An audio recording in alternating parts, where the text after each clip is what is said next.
Marcus Chen pulled his thermal coat tighter around his shoulders as another blast of Arctic wind cut through the research station's damaged walls.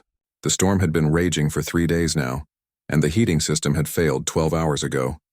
His breath formed small, clouds in the freezing air as he checked the emergency. Radio for the 100th time that day. Static. Always static. The Geological Survey mission to Kepler 442b had been routine until the transport ship suffered catastrophic engine failure during their descent. Most of the crew had died in the crash. Marcus had been one of only 3 survivors, and now he was alone. Dr. Williams had succumbed to his injuries 2 weeks ago, and Sarah had tried to reach the emergency beacon site 5 days ago. She never came back. Marcus stood at the cracked observation window, staring out at the endless white expanse. This planet was a frozen hell, with temperatures that could kill an unprotected human in minutes. The native life forms were sparse but dangerous, and the constant storms made navigation nearly impossible. He had enough supplies to last maybe another week, 2 if he rationed carefully. That's when he saw it. A dark shape moved across the snow about 200 meters from the station. At first, Marcus thought it might be one of the local predators, but something about its movement seemed wrong. It stumbled, fell, then struggled to get back up. Through his binoculars, Marcus could see chains glinting in the pale sunlight. "What the hell?" he muttered, adjusting the focus. The figure collapsed again, and this time Marcus could see it clearly. It wasn't human, but it wasn't one of the native creatures either. The being had a humanoid shape but was clearly alien, with what appeared to be blue-tinted skin and a more delicate frame than any human. Heavy metal shackles bound its wrists and ankles, connected by thick chains that had frozen to the snow.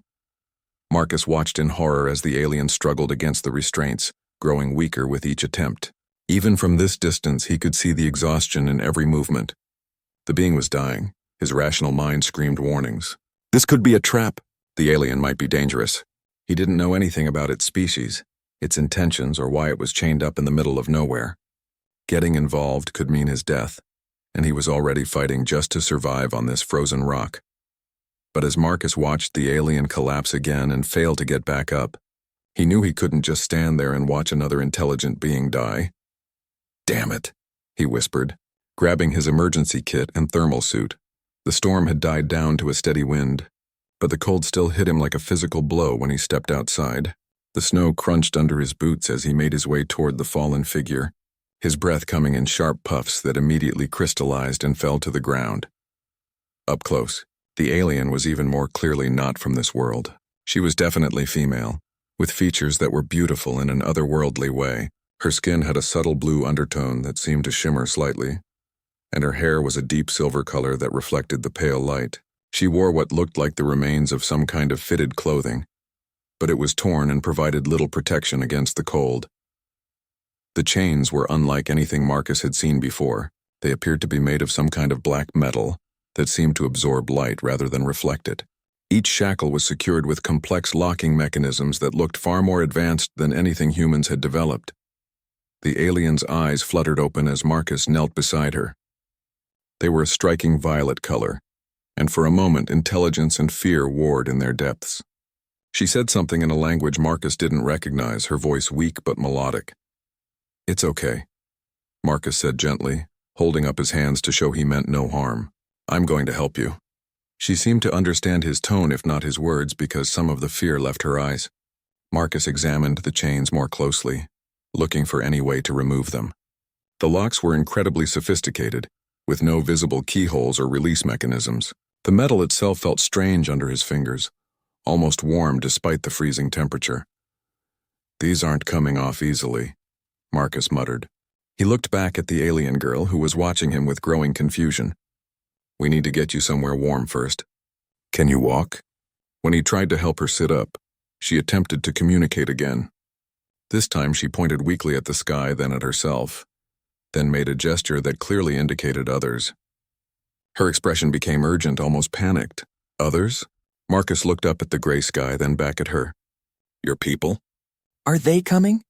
She shook her head violently, then pointed at herself and made a gesture like running, followed by pointing at the sky and making what could only be described as an angry expression. "Running from someone," Marcus realized. "You escaped from someone, and they might be coming after you." The alien nodded, relief showing on her face that he was beginning to understand. Then she pointed at him and made a pushing gesture, clearly telling him to leave to save himself.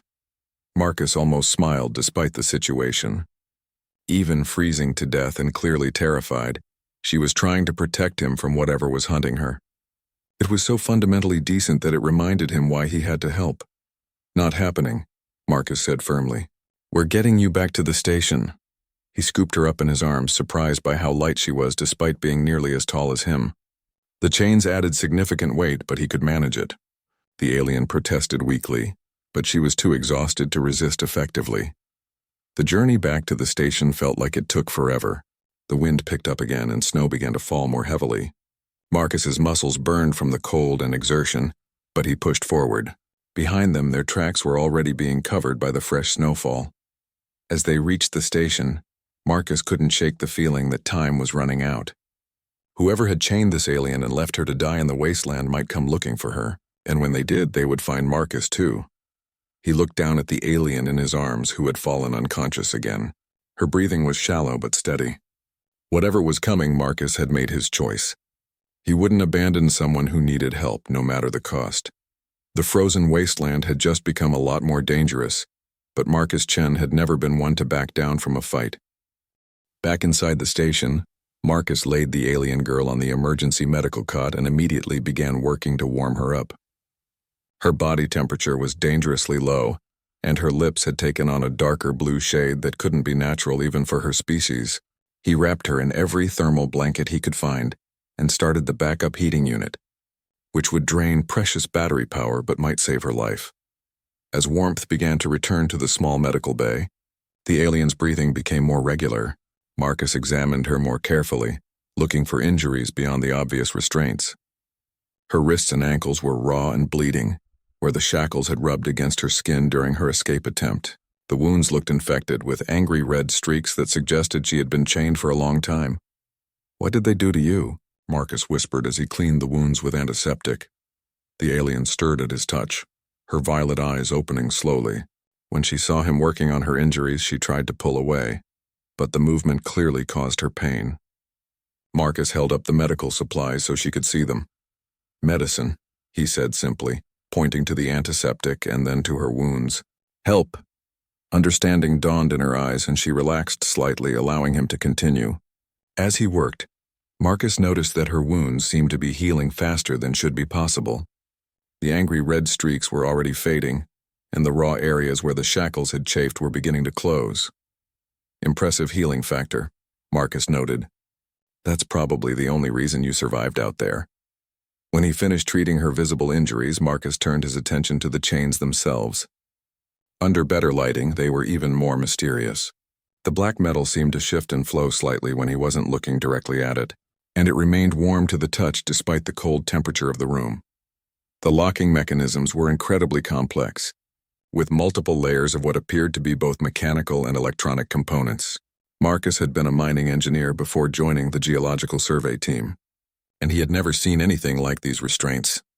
"These aren't just chains," he muttered, examining one of the shackles more closely. "There's some kind of advanced technology." The alien had been watching him work, and now she spoke again in her musical language. When Marcus looked confused, she held up her hands and pointed to the shackles, then made a gesture that suggested they were more than simple restraints. "They do something else, don't they?" Marcus asked. "Not just to hold you." She nodded emphatically, then touched her temple and made an expression of pain and confusion. She pointed to the chains again, then to her head, then made a gesture like something being blocked or cut off. "They block something," Marcus realized. "Something in your mind? Telepathy?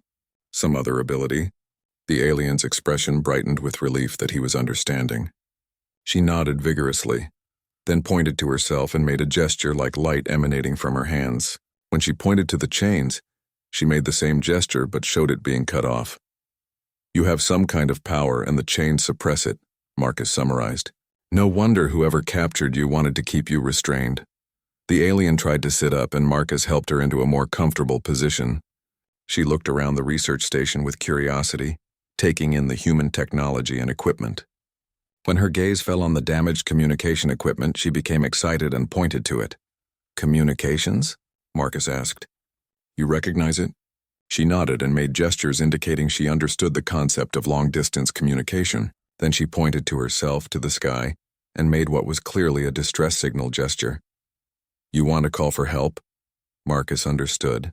But the radio is damaged, and even if it worked, it only has local range. The alien looked disappointed but not surprised. She studied Marcus's face for a long moment, then did something unexpected. She reached out and gently touched his hand, and suddenly Marcus felt a brief sensation, like a whisper in his mind. Gratitude, kindness, danger coming. Marcus jerked back in surprise. Did you just... Were you in my head? The alien pulled her hand back quickly, looking apologetic. She pointed to the chains and shook her head, indicating that her abilities were still mostly blocked.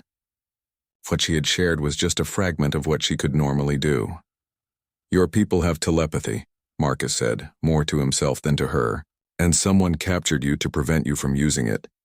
Before the alien could respond, both of them froze at a sound from outside. It was a low humming noise, unlike anything produced by the planet's natural wind patterns. Marcus moved to the window and peered out through the scope he had mounted there for observations.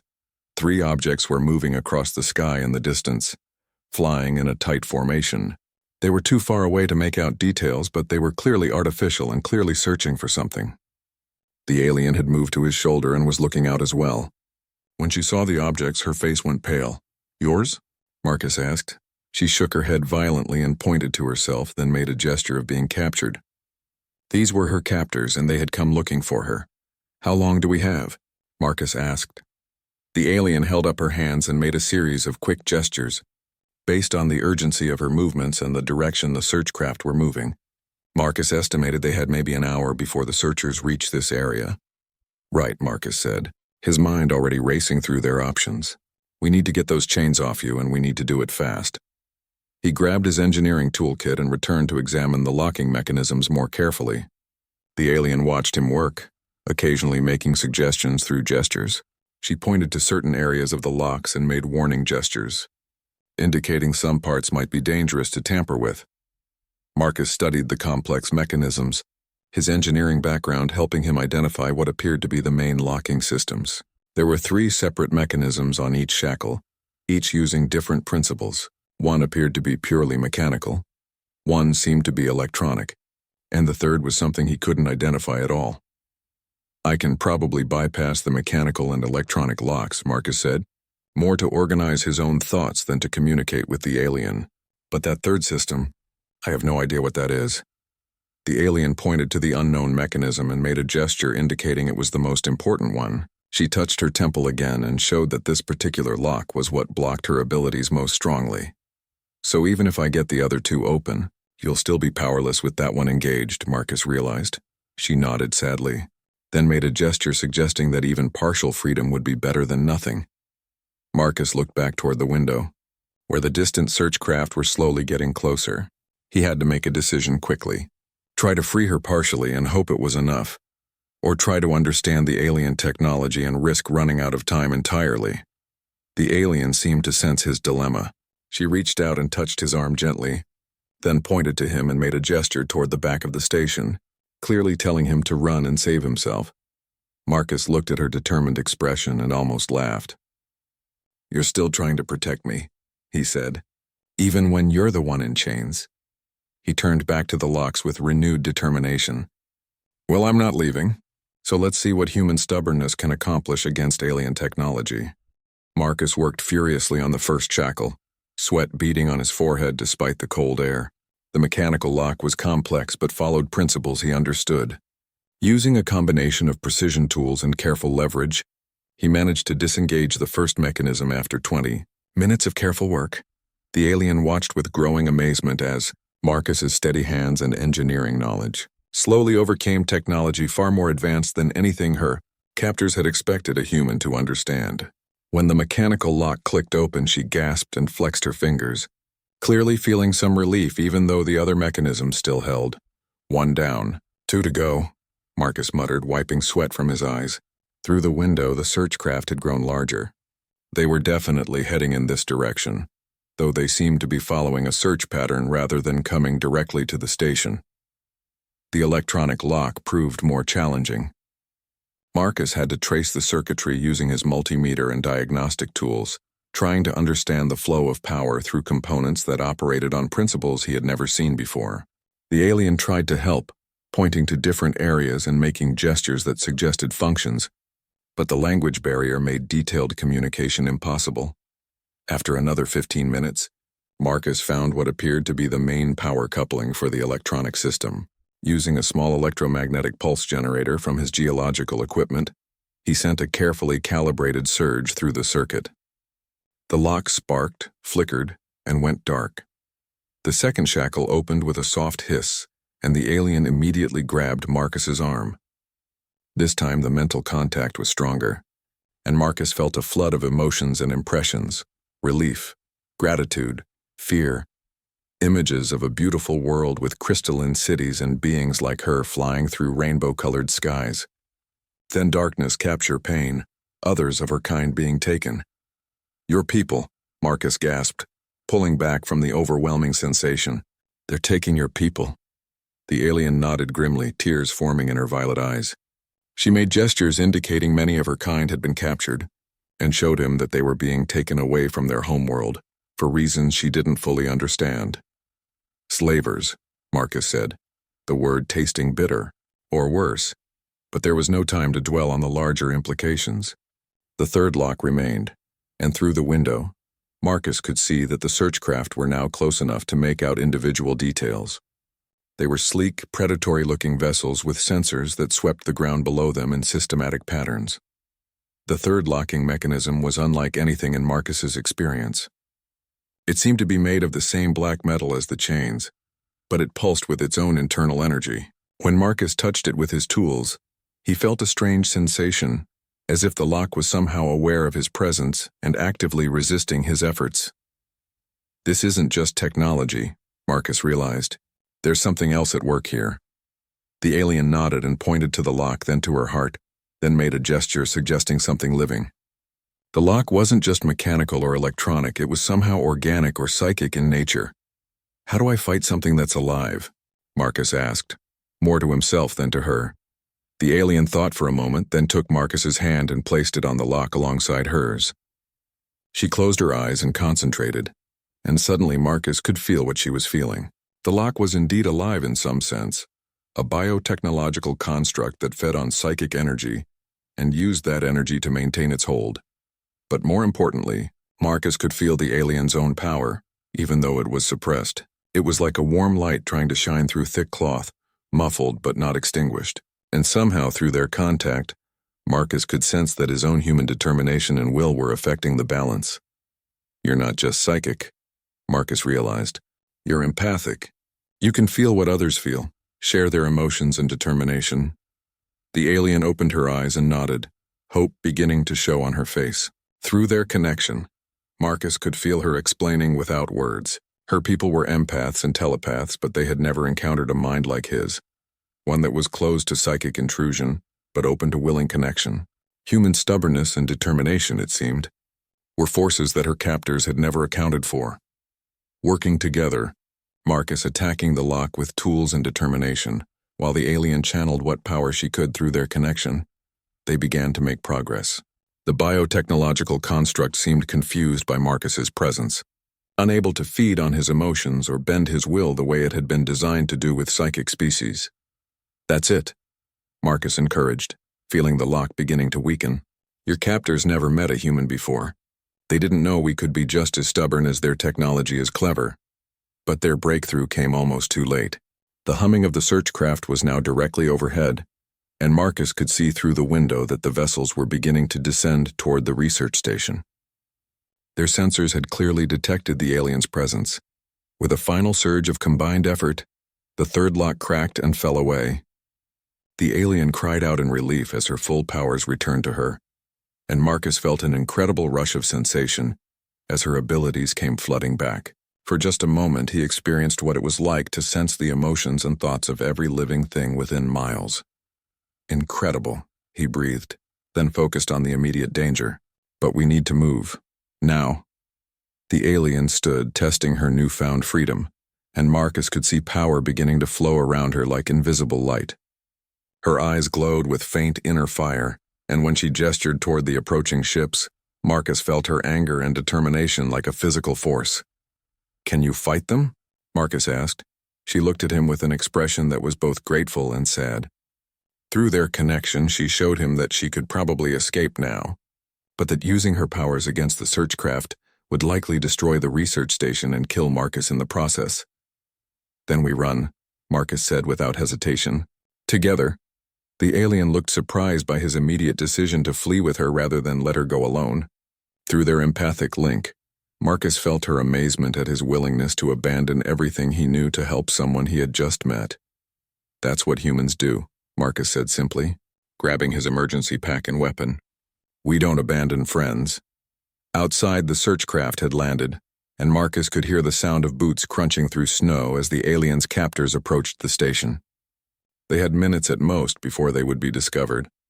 The alien touched Marcus's arm, and suddenly he felt her showing him a route through his own memories, places he had explored during his time on the planet where they might be able to hide. Her empathic abilities allowed her to access his knowledge of the local terrain and use it to plan their escape. The lava tubes, Marcus realized, seeing the route she was suggesting. Smart. The thermal signatures will mask us from their sensors. They moved quickly toward the back of the station, where Marcus had discovered an entrance to an underground system of volcanic tubes during his geological surveys. It would be dangerous, but it was their best chance of avoiding capture.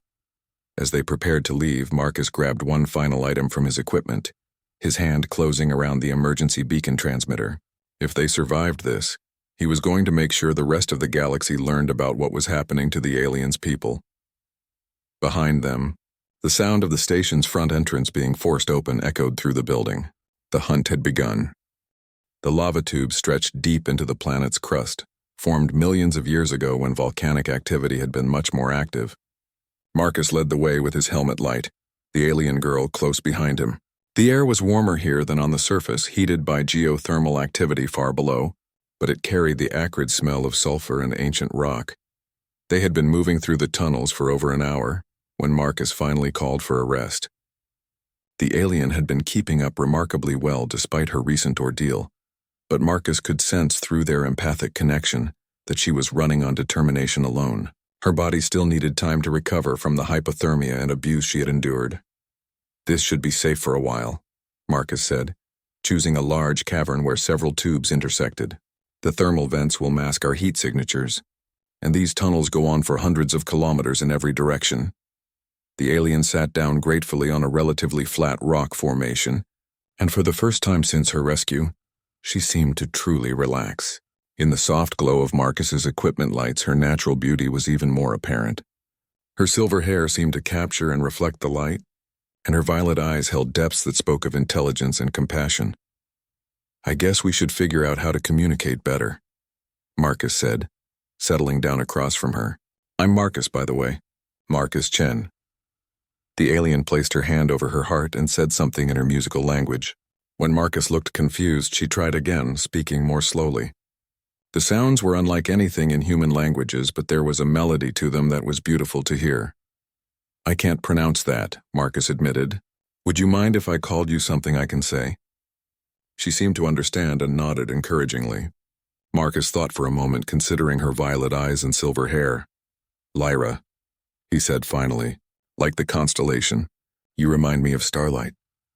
The alien, now Lyra, smiled for the first time since he had found her. The expression transformed her face, and Marcus felt a warm glow of approval through their empathic link. She pointed to herself and repeated the name carefully, her voice giving it a musical quality that Marcus's pronunciation had lacked. "Lyra," she said, then pointed to him questioningly. "Marcus," he replied, and she repeated it with the same careful attention.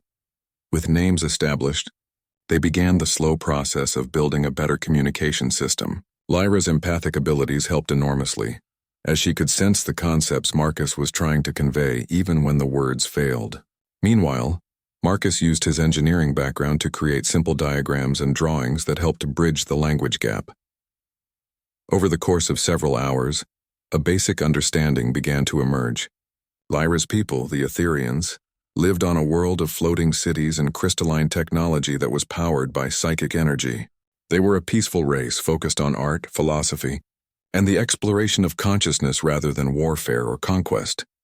That's why they targeted you, Marcus realized as Lyra shared images of her people through their connection.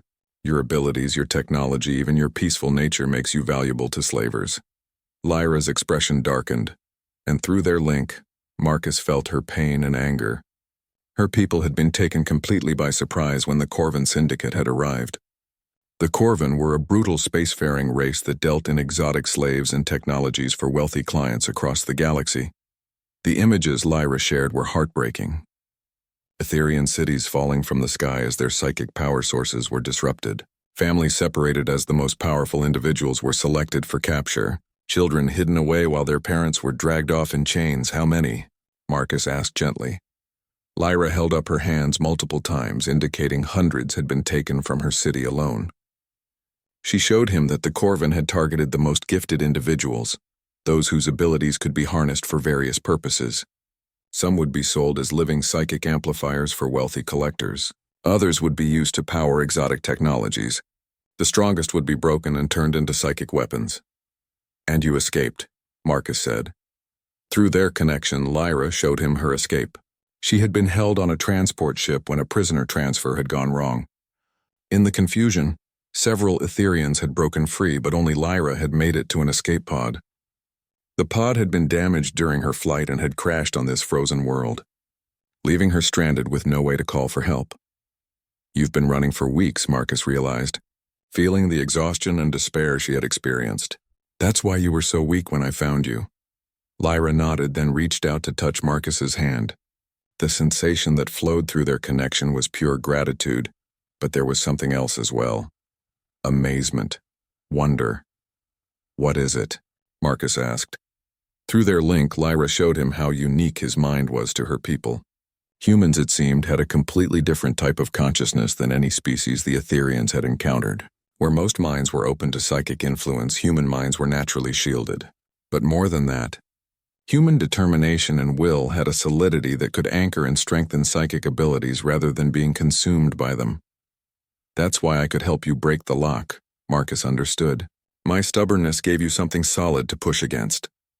Lyra smiled and nodded, then showed him something that made Marcus's breath catch.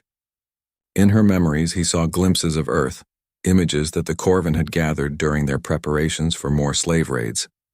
Humanity was next on their list. They're coming for us, Marcus said, feeling cold that had nothing to do with the planet's climate.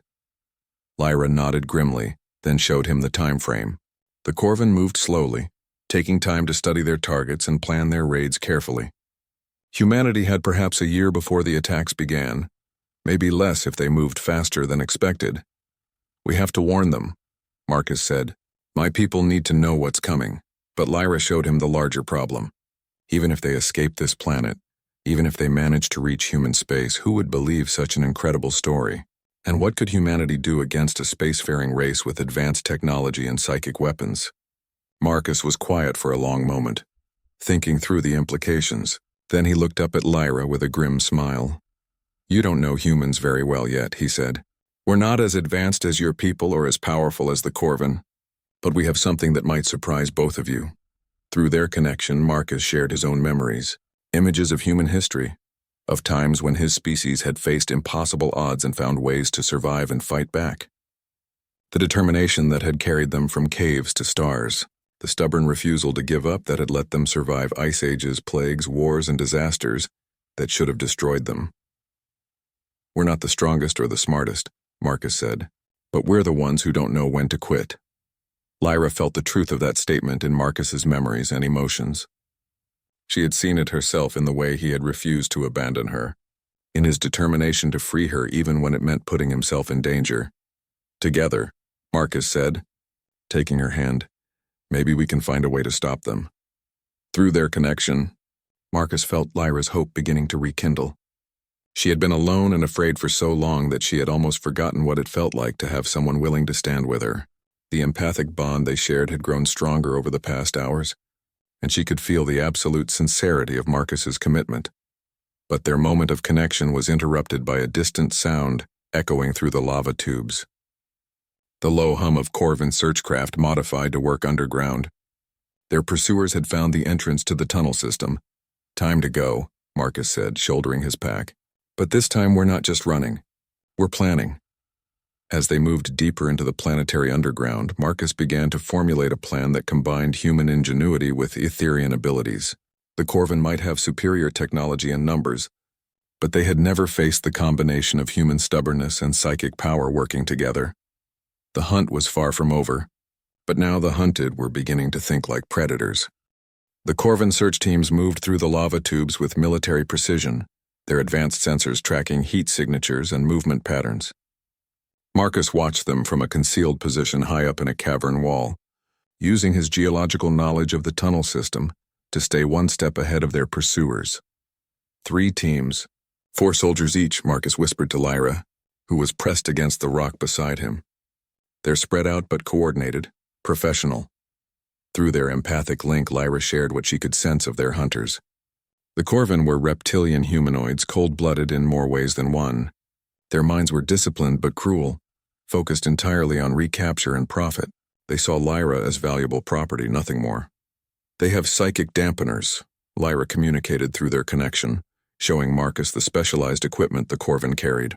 "Weapons designed to disrupt Etherian abilities. But they're designed for your people," Marcus realized. "Not for someone with human mental shields working with an Etherian." Over the past day, Marcus and Lyra had been experimenting with their unique partnership.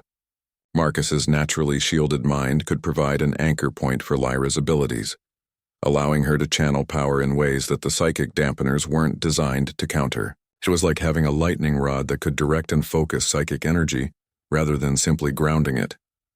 "The thermal vents," Marcus said, pointing to a series of steam vents that ran along the tunnel floor below them. "If we can overload their equipment when they pass through there." Lyra nodded, understanding immediately. Her people's technology was based on precise psychic harmonics. If she could create a psychic surge at the right moment, channeled through Marcus's mental stability, it might be enough to disrupt the Corvin's electronic systems without alerting them to exactly what had happened. They waited as the nearest search team approached the thermal vents. The Corvin moved with the casual confidence of predators who had never encountered effective resistance from their prey. Their leader was a tall, scaled being with cybernetic implants that enhanced his already formidable senses. His subordinates carried weapons that hummed with deadly energy. "On my mark," Marcus whispered, feeling Lyra gather her power. The Corvin team leader stopped directly over the largest thermal vent, consulting a handheld scanner that was tracking their quarry's movements. It was exactly the position Marcus had hoped for. "Now," he breathed. Lyra released her power, channeling it through their connection and into the superheated steam below. Marcus felt the incredible force of her abilities flowing through him. But instead of being overwhelmed, his human stubbornness shaped and directed the energy. The psychic surge hit the thermal vent and was amplified by the mineral content in the steam, creating an invisible pulse that surged upward. The Corvin team's equipment sparked and died. Their sensors went dark, their communicators fell silent, and their weapons lost power. Most importantly, their psychic dampeners overloaded and shut down. "What the depths?" the team leader snarled in his guttural language, striking his dead scanner. That was when Lyra struck again, this time with pure psychic force. Without their dampeners to protect them, the Corvin were vulnerable to her abilities. She didn't try to kill them. That would have taken too much energy and alerted the other teams. Instead, she filled their minds with overwhelming sensory confusion. The search team stumbled around blindly, seeing things that weren't there, hearing sounds from the wrong directions, completely disoriented by the psychic assault. They would recover eventually, but by then Marcus and Lyra would be long gone. "Brilliant," Marcus said as they moved away from the disabled team. "But the other teams will notice when this group doesn't report in." "Good," Lyra replied through their connection, and Marcus felt her determination had hardened into something that surprised him. "Let them come looking." Over the next several hours, Marcus and Lyra played a deadly game of cat and mouse with the remaining Corvin teams. Using Marcus's knowledge of the tunnel system and Lyra's recovered abilities, they turned the hunters into the hunted. They collapsed tunnel sections to separate the teams, used thermal vents to mask their movements, and gradually picked off isolated soldiers with precisely targeted psychic attacks. But it was Marcus's human ingenuity that proved most effective against their pursuers. The Corvin were used to hunting psychic species who relied primarily on mental abilities. They weren't prepared for someone who combined psychic power with practical engineering knowledge and a willingness to use the environment as a weapon. Explosive charges, Marcus explained as he planted mining explosives he had salvaged from his geological equipment. Your people probably never thought to use them in combination with psychic abilities. When the next Corvin team passed through a narrow section of tunnel, Marcus triggered the charges while Lyra used her abilities to direct the blast precisely. The explosion brought down tons of rock, sealing the tunnel and trapping half the remaining search teams on the wrong side of the collapse. "This is impossible," the Corvin commander radioed to his ships overhead. "The Etherian shouldn't have this level of tactical capability." Marcus and Lyra heard the transmission through a communication device they had taken from one of the disabled soldiers. The Corvin were becoming frustrated and confused by their quarry's unexpected competence. "They're calling for reinforcements," Lyra translated through their connection. "Let them," Marcus said grimly. "The more they send down here, the more we can take out before they realize what they're really dealing with." But Lyra could sense something through her empathic abilities that worried her. The Corvin commander was beginning to suspect that she wasn't acting alone. If they realized she had found a local ally, they might decide to simply seal the tunnels and leave them to die rather than risk more losses. "We need to take out their command ship," Marcus realized, following her thoughts through their connection. "If we can capture it, we can use their own communications to warn both our peoples about what's coming." It was an audacious plan, borderline insane. 2 individuals against a heavily armed spaceship and its crew. But as Marcus and Lyra looked at each other in the dim light of the tunnels, they both knew it was their only real chance. "Your people have a saying," Lyra said, speaking aloud for the first time in hours. Her accent was musical but understandable. "About teaching old dogs new tricks?" Marcus smiled despite their desperate situation. "Close enough. But I think what we need here is to teach new dogs some very old tricks."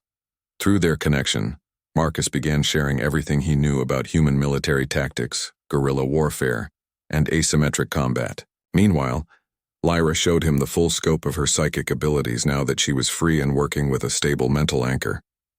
"The Corvin have never fought humans before," Marcus said. "They don't know about our capacity for violence when we're protecting something we care about. And they've never faced an Etherian with a human partner," Lyra added. "They think they understand psychic abilities, but they've never seen them combined with human determination." As they prepared to leave the relative safety of the lava tubes, both Marcus and Lyra knew they were about to attempt something that should have been impossible. But they had already accomplished several impossible things over the past few days. The Corvin were about to learn that the combination of human stubbornness and Etherian power was unlike anything they had ever encountered. And somewhere above them, a command ship full of confident slavers was about to receive the most unpleasant surprise of their careers. The hunted were about to become the hunters, and the galaxy was about to witness what happened when humanity's protective instincts met alien cruelty. The Corvin command ship hung in the gray sky like a predatory bird, its sleek hull bristling with weapons and sensor arrays. Marcus studied it through his scope from their position on a ridge overlooking the research station. Noting the patrol patterns of the smaller craft that circled it like protective satellites. 40 crew members minimum, Marcus estimated. Heavy armor, energy shields, probably automated defenses. More than that, Lyra added through their connection, her empathic senses reading the minds aboard the vessel. 53 Corvin total. The commander is angry about the losses in the tunnels. He's considering orbital bombardment to ensure we can't escape. Marcus felt a chill that had nothing to do with the planet's climate. If the Corvin decided to glass the area from orbit, there would be nothing he and Lyra could do to stop them. "Then we move now," Marcus said, "before they make that decision." Their plan was desperate but had one crucial advantage. It was so audacious that the Corvin would never expect it. Using the abandoned research station as a staging area, they had spent hours preparing equipment and coordinating their abilities for what amounted to a frontal assault on a starship. Marcus had rigged every piece of explosive equipment he could find, from mining charges to improvised incendiary devices made from the station's fuel supplies. Meanwhile, Lyra had been practicing channeling her abilities through their connection. learning to use Marcus's mental stability as a lens to focus psychic energy in ways her people had never attempted. "Remember," Marcus said as they approached the station, "they expect subtlety from your people. Psychic manipulation, mental tricks, evasion. They're not prepared for a direct assault. And they definitely don't expect bombing runs," Lyra agreed, a note of grim humor in her mental voice. The first phase of their plan relied on misdirection. Lyra used her abilities to project false psychic signatures throughout the area, making it appear that multiple Etherians were hiding in different locations. The Corvin search teams immediately began converging on these false targets, pulling guards away from the command ship.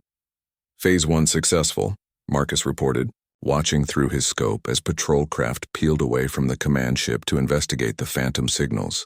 "Your people's reputation for subtlety just became a tactical advantage." While the Corvin were distracted, Marcus and Lyra moved into position at the research station's main laboratory. Marcus had converted the facility's geological survey launcher into an improvised missile system, loading it with every explosive charge he could fit into the launching mechanism. "This is insane," Marcus muttered as he made final adjustments to the targeting system. "I'm trying to shoot down a starship with mining equipment." "Insane is exactly what they won't expect," Lyra replied. And through their connection, Marcus felt her absolute confidence in his abilities. "Besides, you're not doing this alone." That was the key to their entire plan. Marcus's human engineering knowledge combined with Lyra's psychic abilities created possibilities that neither could achieve alone. As Marcus aimed the improvised launcher, Lyra used her powers to calculate trajectories, account for wind patterns, and even influence the target's movement patterns by subtly affecting the emotions of the pilot. "Target acquired," Marcus announced. "Firing in 3, 2, 1. The modified geological launcher roared to life, sending its explosive payload streaking toward the command ship. The Corvin shields flared as they detected the incoming projectile, but they were calibrated for energy weapons and high-tech missiles, not primitive explosive charges traveling at relatively low velocity. The mining charges punched through the shields and detonated against the ship's hull, causing significant but not critical damage. More importantly, they had the Corvin's complete attention. "Phase 2, Marcus said, grabbing his combat gear as alarms began wailing from the damaged ship. The second phase was even more audacious than the first. While the Corvin focused on their current position, Marcus and Lyra moved to a different part of the research station and repeated the attack from a new angle. Then they moved again and again, making it appear that they were a much larger force with multiple weapon emplacements. "They're panicking," Lyra reported, sensing the confusion aboard the command ship. "The commander can't understand how primitive weapons are penetrating their defenses." "Good," Marcus said grimly as he prepared their final surprise. "Let's give them something really confusing to think about." The third phase of their plan required perfect timing and absolute trust between them. Marcus had rigged the research station's fusion power core to overload, turning the entire facility into a massive bomb, but the explosion had to be precisely timed and directed to be effective against the command ship's armor. "You're sure you can do this?" Marcus asked as they took position in the station's main corridor. "With your mind anchoring me, yes," Lyra replied. "But Marcus, the timing has to be perfect. If we're off by even a few seconds, we won't be," Marcus said with the absolute certainty that had carried him through countless dangerous situations. "Trust me." As the overloading power core began to reach critical mass, Lyra gathered every ounce of psychic energy she could channel. The fusion reaction would provide enormous destructive force, but without direction it would simply create a spherical explosion that the command ship could easily avoid. "Now," Marcus whispered, feeling the power building toward the point of no return. Lyra released her abilities through their connection, using Marcus's unwavering determination as a focus point. Instead of allowing the fusion explosion to expand in all directions, she shaped it, directed it, turned it into a coherent lance of energy that streaked upward toward the Corvin command ship. The beam of directed nuclear fire struck the command ship's primary hull and burned completely through the vessel's armor and shields. Secondary explosions erupted across the ship's length as critical systems overloaded and failed. But the Corvin ship was tough, designed to survive in hostile environments and withstand heavy combat. Even with catastrophic damage, it remained operational. and Marcus could see weapon systems swiveling toward their position. "They're going to return fire," he warned Lyra as they sprinted for the emergency exit. "Let them," Lyra replied, and Marcus felt her preparing for something that made his human mind reel with its scope and audacity. As the Corvin weapons fired, sending streams of deadly energy toward the research station, Lyra did something that no Etherian had ever attempted before. Instead of avoiding the attack or trying to shield against it, she reached out with her abilities and grabbed the incoming energy, using Marcus's mental stability to anchor herself against the incredible forces involved. For one impossible moment, Lyra held the energy of a starship's weapons in her psychic grasp, redirecting the destructive force back toward its source. The reflected attack struck the already damaged command ship, overloading its remaining systems and sending it tumbling toward the planet's surface. "That's not possible," Marcus breathed, watching the massive vessel crash into the frozen wasteland several kilometers away. "It shouldn't be," Lyra agreed, collapsing from the incredible effort. "But you make impossible things possible." Marcus caught her as she fell, feeling through their connection how much that final effort had cost her. But he also felt her satisfaction and growing hope. They had done something that should have been impossible. Two individuals had brought down a heavily armed starship, using nothing but determination, ingenuity, and unprecedented cooperation. "The crash site," Marcus said, helping Lyra to her feet. "If there are survivors, we need to reach them before they can call for reinforcements. And if we can capture their communication system intact," Lyra added, "we can warn both our peoples about what's coming." As they made their way across the frozen landscape toward the crash site, both Marcus and Lyra knew that their desperate battle was far from over. But they had proven something important. The combination of human determination and Etherian abilities was a force that the galaxy's predators had never encountered before. The Corvin had thought they were hunting helpless prey. Instead, they had awakened something that would change the balance of power among the stars. The Corvin command ship had carved a deep furrow in the frozen ground when it crashed, its hull cracked open like a broken egg. Steam rose from the wreckage as the ship's internal heat met the planet's frigid air, and scattered debris marked the vessel's final, violent descent. Marcus and Lyra approached the crash site carefully, both of them alert for survivors who might still pose a threat. Through their empathic connection, Lyra could sense life signs within the wreckage, but they were weak and confused rather than aggressive. "Most of them are unconscious," Lyra reported as they reached the largest section of intact hull. "The commander is still alive, but barely. A few others are trapped but not critically injured." "Good," Marcus said, checking his improvised weapons. "We need at least one of them conscious to access their communication systems." They made their way into the ship through a breach in the hull, Marcus leading with his flashlight while Lyra used her abilities to sense danger ahead. The interior of the Corvin vessel was a maze of twisted metal and sparking electronics, but Marcus's engineering background helped him identify the critical systems. "There," he said, pointing to a section that had suffered less damage. "That should be their primary communication array." The Corvin commander was pinned under a fallen support beam near the communication station, his scaled hide torn and bleeding from multiple injuries. When he saw Marcus and Lyra approaching, his eyes widened with a mixture of pain and disbelief. "Impossible," he wheezed in his guttural language. "Two individuals cannot defeat a full Corvin battle group." "You just learned something new about the universe," Marcus replied, though he knew the alien couldn't understand his words. To Lyra, he added, "Can you get into his mind? We need access codes for their communication system." Lyra knelt beside the injured commander, her expression troubled. "I can, but Marcus, his mind, it's full of such cruelty. Images of the raids, the captured Etherians, the plans for Earth." "I know it's hard," Marcus said gently, placing a supportive hand on her shoulder. "But we need to know what we're up against." Lyra closed her eyes and carefully probed the Corvin's memories, using her empathic abilities to sift through his thoughts. What she found was even worse than she had feared. The Corvin Syndicate wasn't just a group of raiders. They were part of a larger galactic network that traded in sentient beings for profit and pleasure.